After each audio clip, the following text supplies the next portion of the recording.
World news के sponsor हैं स्वागत, अदरक, लहसुन और मसाले 100% प्योर एंड हाइजीनिक।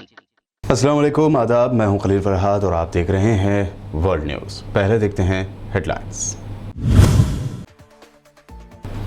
उइग़ुर मुसलमानों पर जुल्म व सितम के खिलाफ दुनिया के 40 ममालिक ने दी चीन को धमकी। अक़वाम मुत्तहिदा में 40 कंट्रीज ने किया मुश्तरका मुतालबा, UN की टीम को उइग़ुर मुसलमानों का जायजा लेने से ना रोका जाए। फ़लस्तीन के मज़ीद इलाक़ों को कब्ज़े में लेने की इसराइली साजिश बेनकाब। वादी उर्दन में यहूदी आबादकारों की तादाद को दोगुना करने का मंसूबा, $28 मिलियन की रकम की गई अलॉट।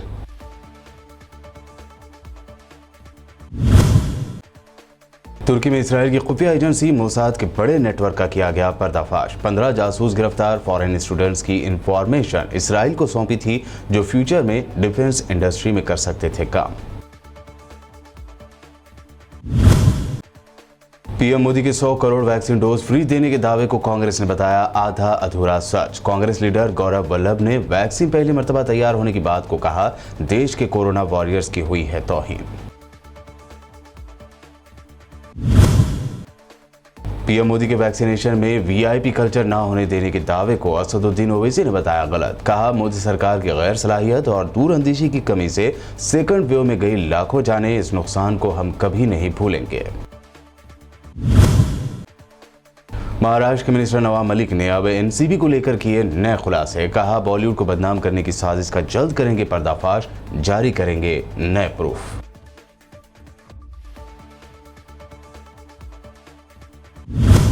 और पेश है खबरों की तफसील। अक़वाम मुत्तहिदा में जर्मनी समेत दिगर 40 कंट्रीज ने चीन के सूबे सिंकियांग में उइग़ुर मुसलमानों और दिगर नस्ली अक़लियतों के खिलाफ इंसानी हुकूक़ की मुनज़्ज़म खिलाफ वर्जियों की शदीद मज़म्मत की है। एक मुश्तरका बयान के मुताबिक इंसानी हुकूक़ की खिलाफ वर्जियों की इन कार्रवाइयों में वायलेंस, जबरी नसबंदी और जिनसी तशद्दुद शामिल है। इसके अलावा बीजिंग हुकूमत से मुतालबा किया गया है कि वह अक़वाम मुत्तहिदा के मुबस्सिरीन को मुतासरा इलाक़ों तक किसी रोक टोक के बगैर रसाई देने की इजाज़त है। इंसानी हुकूक़ के कारकुनों के अंदाज़ों के मुताबिक सिंकियांग में मुसलमान अक़लियती उइग़ुर बरादरी के तकरीबन 10 लाख अफराद को डिटेंशन सेंटर में क़ैद किया गया है, जहाँ उन पर शदीद जुल्म व सितम किया जा रहा है।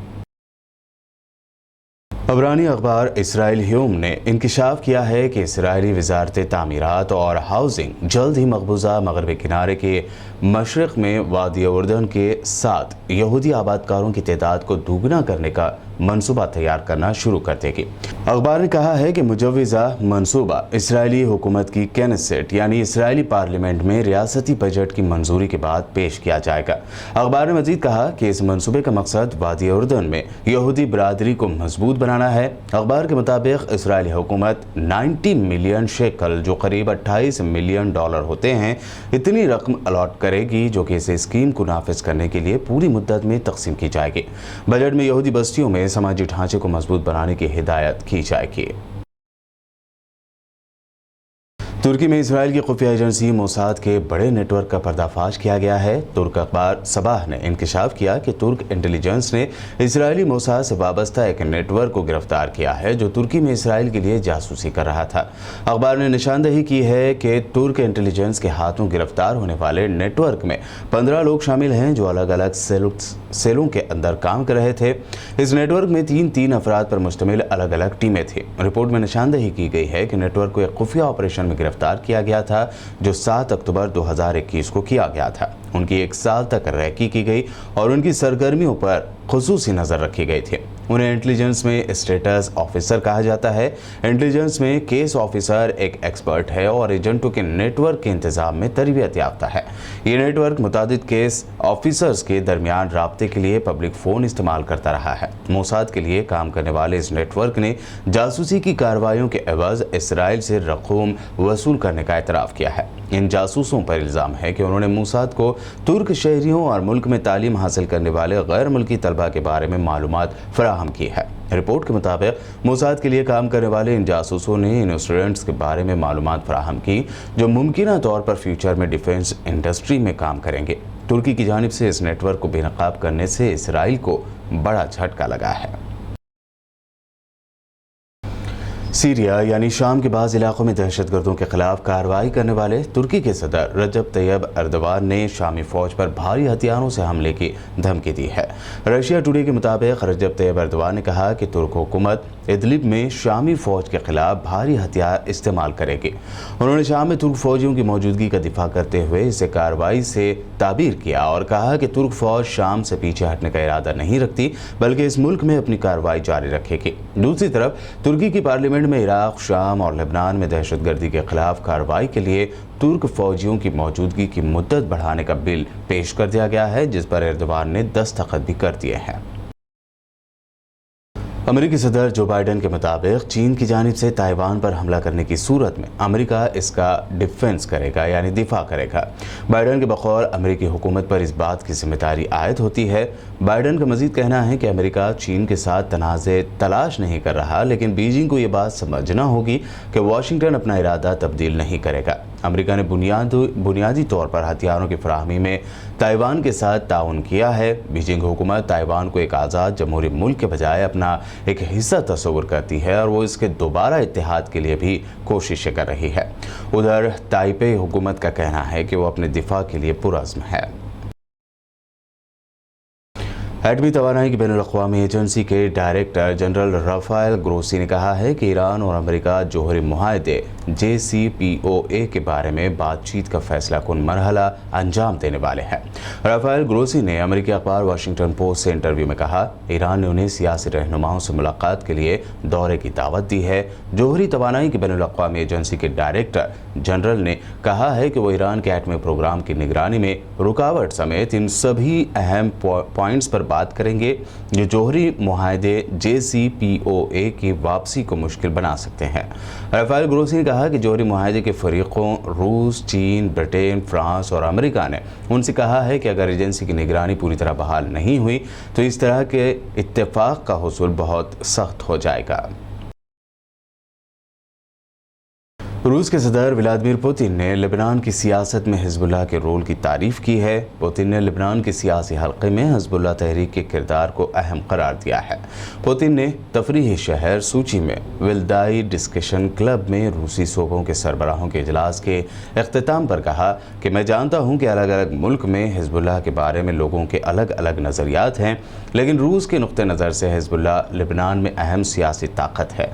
रूसी सदर ने ताकीद की कि उनका मुल्क लेबनान में अमली तौर पर सभी सियासी ताकतों से बातचीत करता है और ऐसा करता रहेगा। उन्होंने ये भी कहा कि रूस लेबनानी पार्टियों में बिना किसी टकराव के मुश्तरका मफादात की बुनियाद पर इत्तेफाक हो जाने का ख्वाहिशमंद है और हम खून खराबा रोकने के लिए सभी लेबनानियों के साथ राब्ते में हैं। रशिया में फिर एक मरतबा कोरोना ने जोर पकड़ना शुरू कर दिया है। ज़राए के मुताबिक पिछले 24 घंटों के दौरान रूस में कोरोना वबा के बाद 1028 लोगों की मौत हुई है। कोरोना वायरस के बाद अमवात की बढ़ती हुई तादाद के पेश नज़र रूसी सदर व्लादिमीर पुतिन ने हफ्ते भर के लिए सरकारी दफातर बंद करने की अपनी काबीना की तजवीज़ की मंजूरी दे दी है। रशिया में कोरोना वायरस की वजह से होने वाली अमवात की कुल तादाद बढ़कर 2,26,353 हो गई है, जो कि यूरोप भर में सबसे ज़्यादा है। पुतिन ने कहा कि 30 अक्टूबर से 7 नवंबर तक सरकारी मुलाजिम काम पर नहीं जाएंगे। इन दिनों की उन्हें तनख्वाह मिलेगी। फ्रांस में हवा के तूफान ने निज़ाम ज़िंदगी दरहम बरहम करके रख दी है। इतलात के मुताबिक हवा के तूफान से मुतादिद शहरों में ट्रेन सर्विस रोक दी गई है और लाखों लोग बिजली कट हो जाने से मुतासर हुए हैं। 1 मिलियन फ्रांसीसी घरों में से 1/4 बिजली से महरूम रहे। नॉर्थ फ्रांस, नीदरलैंड्स और बेल्जियम के कुछ हिस्सों में तेज़ हवाएं चलने के बाद नारमंडी से पेरिस के इलाके तक ट्रेनें रोक दी गईं। मुकामी ज़राए अबलाग ने इतला दी है कि रोटरडेम के जुनूबी सिरे पर वाक़ हॉलैंड के कस्बे बेरेंड्रिक्ट में 4 अफराद जख्मी हुए हैं, जहां तेज़ हवाओं ने सुबह सवेरे रिहायशी महल्ले में छतों से टाइल्स उड़ा दी थी और दरख्तों को उखाड़ दिया था। साउथ वेस्ट जापान में वाक़ दुनिया के बड़े आतिश फिशानों में यानी वोल्कानोज में शुमार होने वाला आसू वोल्कानो गुज़िश्ता दिनों अचानक फूट पड़ा, जिसने पहाड़ के आसपास मौजूद लोगों में खासा खौफ व इज़्तिराब पैदा कर दिया है। आतिश फिशां फटने की वजह से आसपास के इलाके से लोग फरार होने पर मजबूर हो गए। बताया जाता है कि इस आतिश फिशां के फूटते वक्त पत्थर और लावा तकरीबन 3.5 किलोमीटर की ऊंचाई तक फिजा में उछलकर ज़मीन पर गिर गए।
वर्ल्ड न्यूज़ में ये थी अब तक की अहम इंटरनेशनल न्यूज़। वक्त हुआ है एक शॉर्ट ब्रेक का। ब्रेक के बाद देखेंगे अहम नेशनल न्यूज़।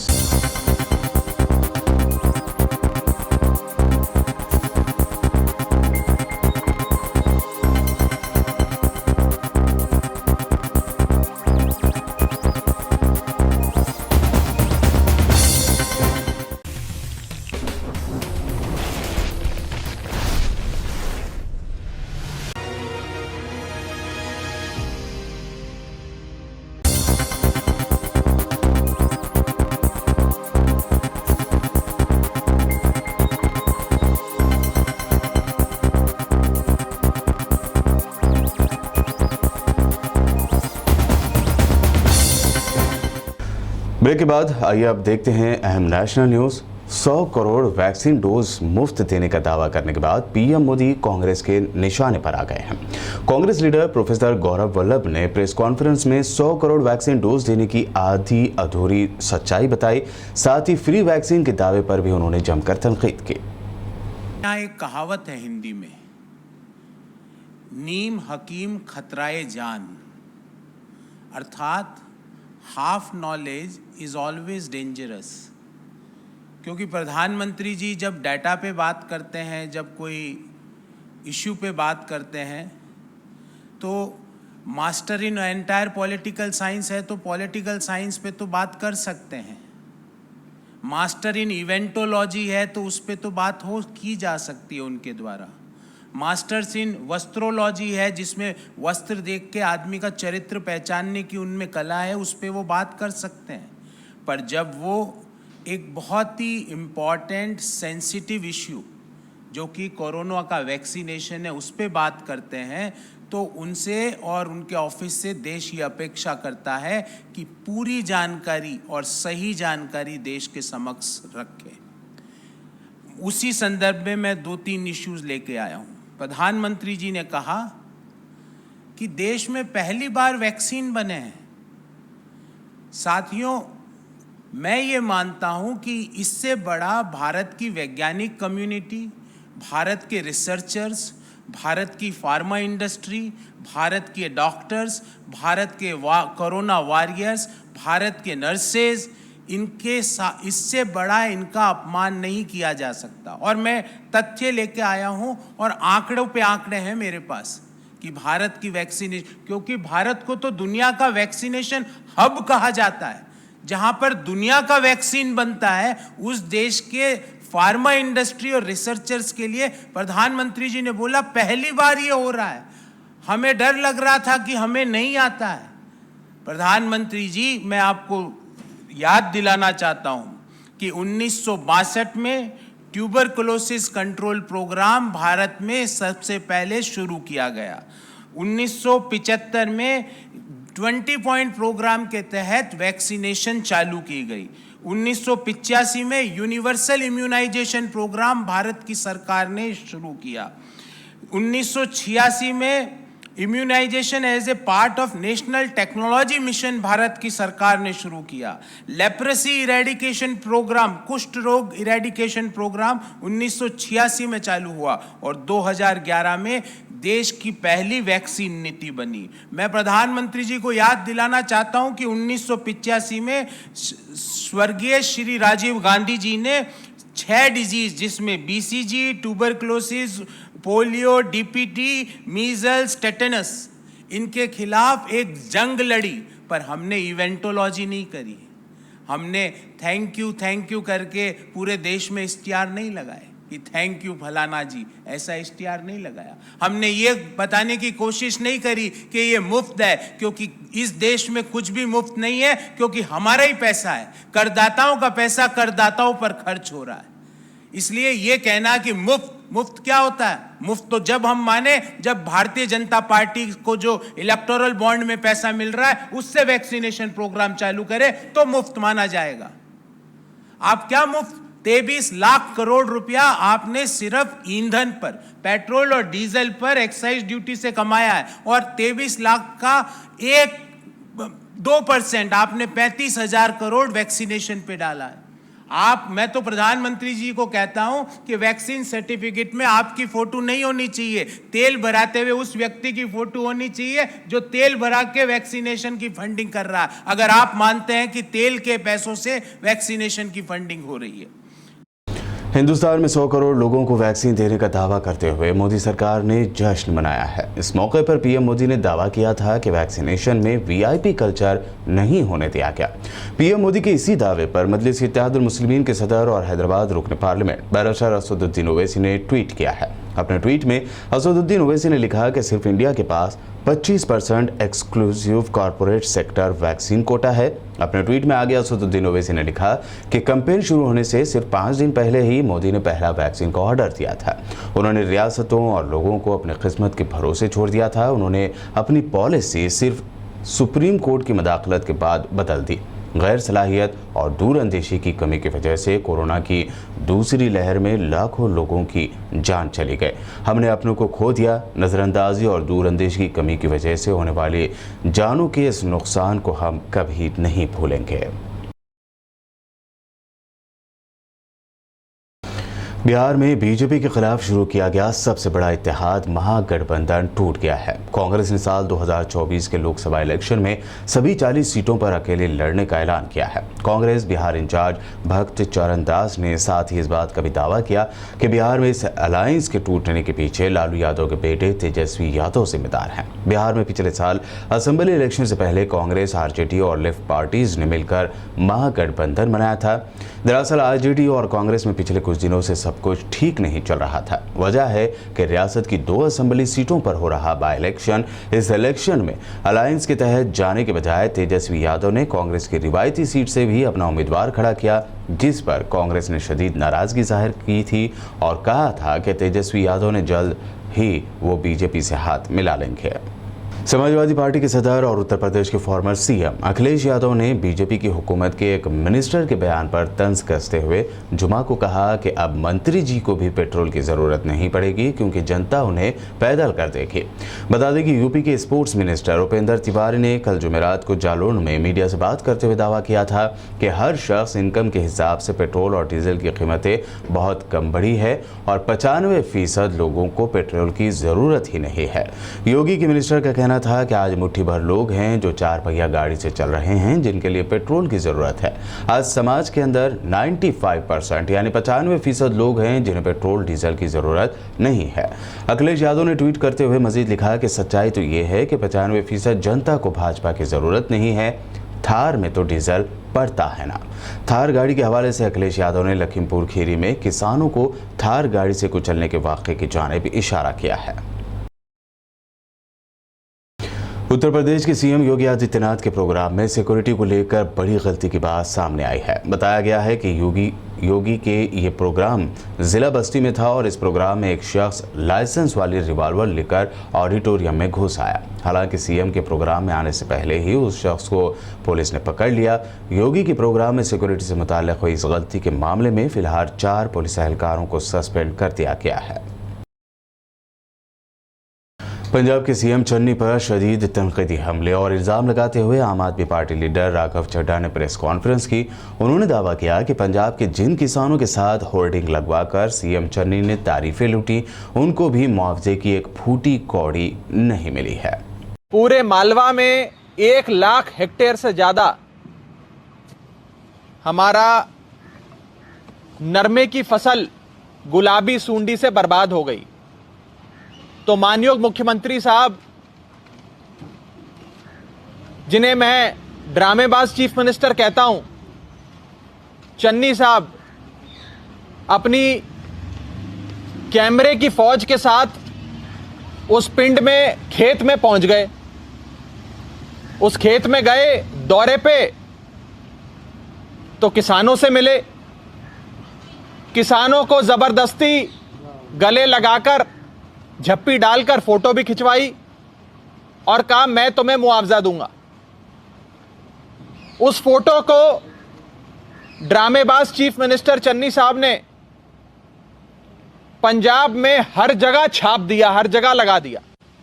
हर दीवार पर, हर बस स्टैंड पर, हर बस के पीछे, हर पेट्रोल पंप पर, हर जगह ड्रामेबाज चीफ मिनिस्टर चन्नी साहब की उस किसान के साथ गले लग के फोटो आ गई कि गुलाबी सूंडी के लिए मुख्यमंत्री साहब ने मुआवजे का ऐलान कर दिया और देखो कैसे किसानों को झप्पी डाल रहे हैं, गले लगा रहे हैं।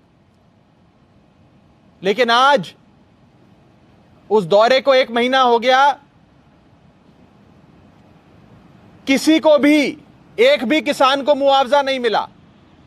और वो सारे किसानों को छोड़ो, जिस किसान को गले लगाया, जिस किसान को उन्होंने गले लगाया, सरदार बलविंदर सिंह खालसा, ये उनके साथ जो खड़े हैं सरदार बलविंदर सिंह खालसा साहब, कटार सिंह वाला पिंड के रहने वाले, खेत में मुख्यमंत्री जी के साथ खड़े हैं, जिसकी फोटो उन्होंने हर जगह छाप दी, पूरे पंजाब में हर दीवार पर। हमारे इस बेचारे किसान को भी मुआवजे की एक फूटी रकम नहीं मिली। आज महाराष्ट्र के मिनिस्टर नवाब मलिक ने एनसीबी अहदेदार समीर वानखेड़े पर संगीन इल्जाम लगाते हुए कहा कि जल्द ही वो एनसीबी की जानिब से बॉलीवुड को बदनाम करने की साजिश का पर्दाफाश करेंगे और इससे मुताल्लिक सबूत मंजर-ए-आम पर लाएंगे। कंट्रोल ब्यूरो के जरिए सुशांत सिंह की आत्महत्या के बाद एक विशेष अधिकारी को इस डिपार्टमेंट में लाया गया। आत्महत्या की जांच सीबीआई को दी गई। आत्महत्या या हत्या इसकी गुत्थी नहीं सुलझी, लेकिन पूरा खेल एनसीबी का फिल्म इंडस्ट्री में शुरू हो गया। रिया चक्रवर्ती को फंसाया गया फर्जी तरीके से। दर्जनों भर फिल्म अभिनेता अभिनेत्रियों की परेड कराई गई। कुछ लोगों को मुकदमे में फंसाने का प्रयास किया गया। और हम आपको बता दें कि कोविड के काल में सारी इंडस्ट्री मालदीव में थी। अधिकारी के परिवार के लोग, अधिकारी स्वयं दुबई और मालदीव में क्या कर रहे हैं, इसका खुलासा अधिकारी को करना पड़ेगा, समीर वानखेड़े को। हम मांग करते हैं वो बताएं वे दुबई गए थे क्या उनके परिवार के लोग मालदीव में उस समय में थे जब पूरी इंडस्ट्री मालदीव में थी? क्या कारण था वो वहाँ गए? हमें तो पूरा यकीन है कि सारी उगाई मालदीव और दुबई में हुई है, जिसकी तस्वीरें हम आप लोगों को देंगे। एक तरफ महाराष्ट्र के मिनिस्टर नवाब मलिक के एनसीबी पर संगीन इल्जामात जारी हैं, तो दूसरी जानिब एनसीबी की कार्रवाई तेज होती जा रही है। अब शाहरुख खान के बेटे आर्यन खान के बाद अब एनसीबी की रडार पर एक्ट्रेस अनन्या पांडे आ गई हैं। आज लगातार दूसरे दिन एनसीबी ने अनन्या पांडे से पूछताछ की है। एनसीबी ने मुंबई में वाक़ अनन्या के घर पर छापा मारा और क्रूज ड्रग्स मामले की जांच के लिए उनका लैपटॉप और मोबाइल फ़ोन भी जब्त किया था। इस महीने की शुरुआत में आर्यन खान और दीगर को इस मामले में गिरफ्तार किया गया था। अनन्या को आज सुबह 11 बजे फिर से पूछताछ के लिए बुलाया गया था। अनन्या पांडे कल भी अपने वालिद और एक्टर चंकी पांडे के साथ एनसीबी ऑफिस पहुंचे थे। अनन्या का नाम मुबैना तौर पर एक मुलजिम के व्हाट्सएप चैट में सामने आया था। वर्ल्ड न्यूज़ के आखिर में हेडलाइंस पर डालते हैं एक और नजर।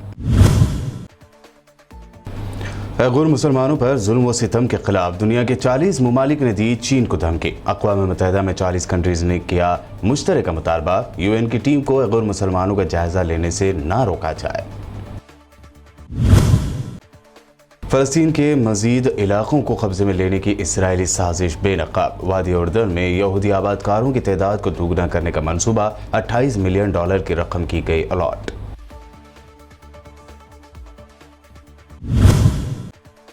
तुर्की में इसराइल की खुफिया एजेंसी मोसाद के बड़े नेटवर्क का किया गया पर्दाफाश। 15 जासूस गिरफ्तार। फॉरेन स्टूडेंट्स की इंफॉर्मेशन इसराइल को सौंपी थी, जो फ्यूचर में डिफेंस इंडस्ट्री में कर सकते थे काम। पीएम मोदी के 100 करोड़ वैक्सीन डोज फ्री देने के दावे को कांग्रेस ने बताया आधा अधूरा सच। कांग्रेस लीडर गौरव वल्लभ ने वैक्सीन पहली मर्तबा तैयार होने की बात को कहा, देश के कोरोना वॉरियर्स की हुई है तौहीन। पीएम मोदी के वैक्सीनेशन में वीआईपी कल्चर ना होने देने के दावे को असदुद्दीन ओवैसी ने बताया गलत। कहा, मोदी सरकार की गैर सलाहियत और दूरअंदेशी की कमी से सेकंड वेव में गई लाखों जानें, इस नुकसान को हम कभी नहीं भूलेंगे। महाराष्ट्र के मिनिस्टर नवाब मलिक ने अब एनसीबी को लेकर किए नए खुलासे। कहा, बॉलीवुड को बदनाम करने की साजिश का जल्द करेंगे पर्दाफाश, जारी करेंगे नए प्रूफ।